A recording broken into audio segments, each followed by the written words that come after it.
Shalom teman-teman. Pada hari ini kita akan lanjutkan renungan dari buku Tertib Rohani karya Richard J. Foster. Dan pada hari ini kita akan membahas tentang berpuasa di dalam Alkitab. Namun sebelum itu, saya ajak kita untuk bersatu di dalam doa. Tuhan Yesus yang baik, jadikan telinga kami seorang murid untuk mendengar kebenaran firman-Mu ya Bapa. Ajar kami Tuhan untuk mengerti setiap kata-kata yang disampaikan oleh hamba-Mu. Demi nama Yesus Allah yang hidup, kami telah berdoa. Amin. Saudara, pada kesempatan kali ini saya akan membahas tentang berpuasa namun tidak akan terlalu sulit-sulit secara kulitnya mengenai berpuasa. Kita paham bahwa berpuasa ini tindakan dimana ketika kita tidak makan, ya, melawan nafsu kedagingan kita. Tapi ada beberapa jenis tindakan yang 11-12 mirip dengan puasa. Pertama itu ada mogok makan.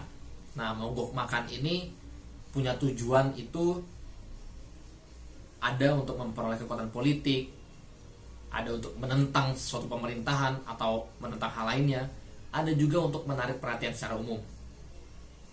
Contoh yang kedua, ada berpuasa dengan diet bagi kesehatan. Nah, ini punya tujuan jasmani, biar kurus biasanya nih. Nah, tapi kita nggak bisa serta-merta mengatakan dua hal tersebut adalah tindakan yang keliru, tindakan salah. Kita nggak bisa bilang kayak gitu. Tetapi tujuan dari dua hal tersebut dengan berpuasa di dalam Alkitab beda tujuannya. Kedua hal tersebut memiliki tujuan jasmani, tetapi berpuasa di dalam Alkitab memiliki tujuan yang rohani, saudara. Di dalam Alkitab ada beberapa jenis puasa yang disampaikan. Pertama itu ada berpuasa sebagian, tidak berpuasa penuh ya. Nah, ini contoh dalam Alkitab dikatakan dalam Kisah Daniel 10 ayat 3, di mana kita tahu Daniel tidak makan makanan raja, tetapi dia pun tetap makan, tapi nggak makan raja, seperti itu.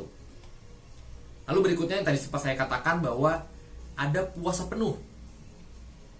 Nah, contohnya adalah ketika Paulus yang berpuasa 3 hari setelah dia bertemu dengan Yesus, ya, dalam Kisah 9 ayat 9.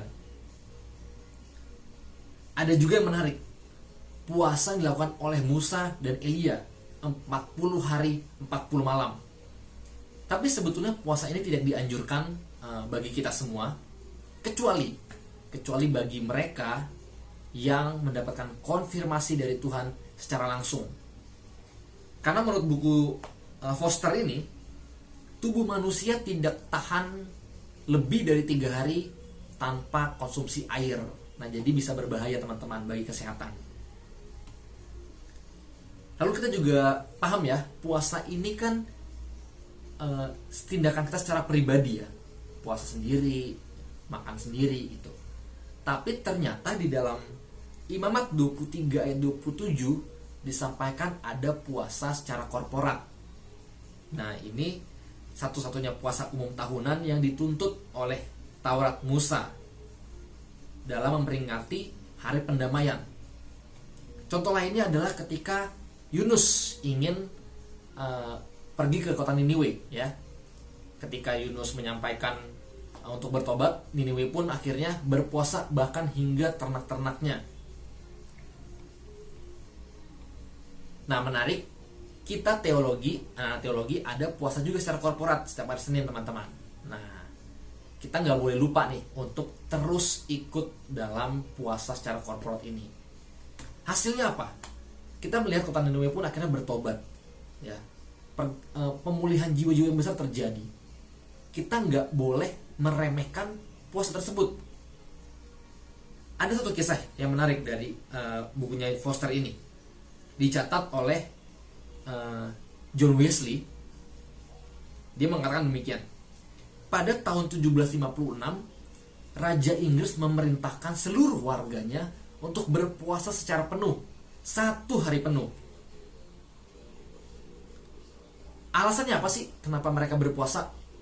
Ternyata mereka terancam serangan oleh tentara Prancis, sehingga akhirnya Raja Inggris memerintahkan untuk seluruh warganya berpuasa dan berdoa. Hasilnya apa? Hasilnya adalah ancaman serbuan dari tentara Prancis dapat dicegah, dan John Wesley mengatakan bahwa tidak ada hari sedamai itu yang pernah terjadi di kota London sejak masa pemugaran. Seluruh gereja penuh sesak dengan jemaat-jemaat yang ingin berdoa secara korporat. Terus mungkin kita nanya, memang kapan sih hari yang tepat untuk kita berpuasa? Kayaknya ada hari-hari yang khusus deh untuk kita berpuasa. Oh enggak teman-teman. Dalam 2 Korintus 11 ayat 27 kita bisa melihat bahwa Rasul Paulus kerap kali berpuasa. Nah, kerap kali ini kita bisa pikir-pikir mungkin tidak ditentukan oleh waktunya kapan, tetapi senantiasa berpuasa. Jadi teman-teman, kalau kita mau puasa hari Senin boleh, hari Selasa boleh, setiap hari boleh. Nah, teologi mengambil langkah untuk berpuasa pada hari Senin. Maka dari itu kita harus turut ambil bagian dalam puasa tersebut secara korporat. Dan jangan lupa kita akan doa bersama juga setelah kelas. Mungkin ada yang mungkin kelas jam 1, ada yang kelas jam 2. Kita berdoa bagi bangsa negara kita, bagi kampus kita, dan kita percaya bahwa pergerakan Tuhan, pergerakan Roh Kudus akan terjadi bagi bangsa, bagi kampus kita, bagi keluarga kita ketika kita bersama-sama berdoa dan berpuasa. Amin. Tuhan Yesus memberkati.